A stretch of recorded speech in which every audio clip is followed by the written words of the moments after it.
أما بعد، عن المغيرة بن شعبة رضي الله تعالى عنه قال: كنت مع النبي صلى الله عليه وسلم في سفر فأهويت لأنزع خفيه فقال: دعهما فإني أدخلتهما طاهرتين فمسح عليهما. متفق علیہ.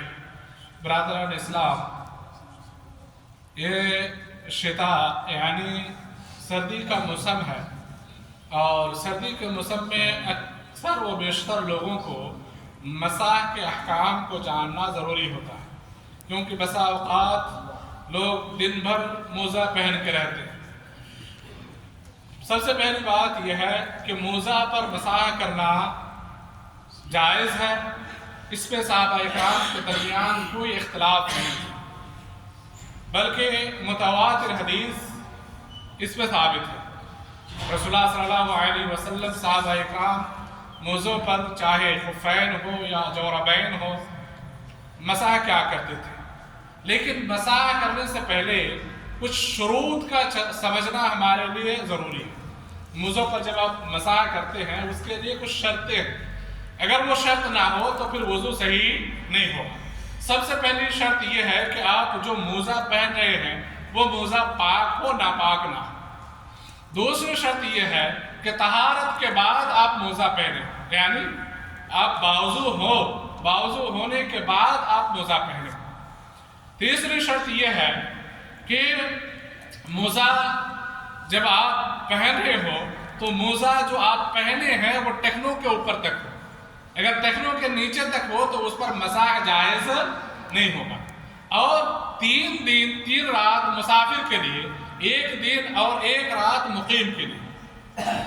یوم ولیلہ و3 ایام بلیالہن، یعنی جب آپ گھر پہ ہیں، مقیم ہیں، تو آپ کے لیے صرف جائز ہے کہ 1 دن 1 رات یعنی 24 گھنٹہ آپ مسح کر سکتے ہیں.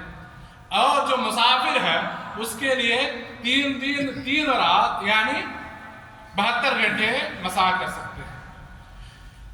مغیرہ بن شعبہ رضی اللہ تعالی عنہ کی حدیث ہے. آپ صلی اللہ علیہ وسلم کے ساتھ مغیرہ بن شعبہ رضی اللہ تعالی عنہ سفر میں تھے.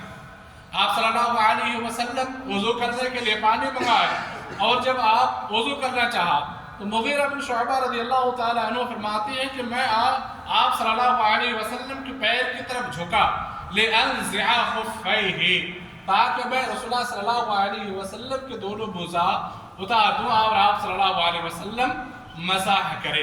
لیکن آپ صلی اللہ علیہ وسلم نے فرمایا کہ دعهما فإني أدخلتهما طاهرتين، اے مغیرہ ان موزوں کو اپنے حال پہ چھوڑ دو، یعنی نہ اتارو، کیونکہ جب میں یہ موزہ پہنا تھا تب میں باوضو تھا. اس سے پتہ چلتا ہے کہ جب آپ موزہ پہنے اور موزوں پر مسح کرنا جائز اس وقت ہوگا جب آپ طہارت کے بعد موزہ پہنے ہو.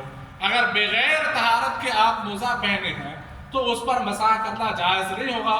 اسی لیے جب وضو صحیح نہیں ہوگا تو پھر آپ کی نماز بھی صحیح نہیں ہوگی. پھر مغیرہ بن شعبہ رضی اللہ تعالی عنہ فرماتے ہیں کہ پھر آپ صلی اللہ علیہ وسلم اس پر مسح کریں. آخری بات یہ ہے کہ جب آپ مسح کریں تو قطعاً آپ اپنے دل کے اندر یہ شک و شبہ نہ رکھیں کہ موزوں کے اوپر مسح کرنے سے آپ کی نیکی کے اندر کچھ کمی آ جائے گی یا نماز یا وضو کے اندر کچھ خلل ہو جائے گا. قطعاً ایسا نہیں ہے، بلکہ جیسا آپ کو جتنا ثواب، جتنی نیکی وضو پیر دھونے سے ملتا ہے اتنا ہی مسح کرنے سے بھی ملتا ہے. کیونکہ رسول اللہ صلی اللہ علیہ وسلم خود اس کے بعد صحابہ اکرام نے موزوں کے اوپر مسح کیے ہیں. اور چاہے وہ خفین ہو یا جوربین ہو، یعنی چمڑوں کا موزہ ہو یا سوپ جو موٹے کپڑے کا ہوتا ہے اس سے ہو، دونوں پر جو ہے مسح کرنا جائز ہے. اللہ رب العالمین سے دعا ہے کہ اللہ رب العالمین ہمیں شریعت کو سمجھنے کی توفیق دے. آمین. وصلی اللہ وسلم علی نبینا محمد.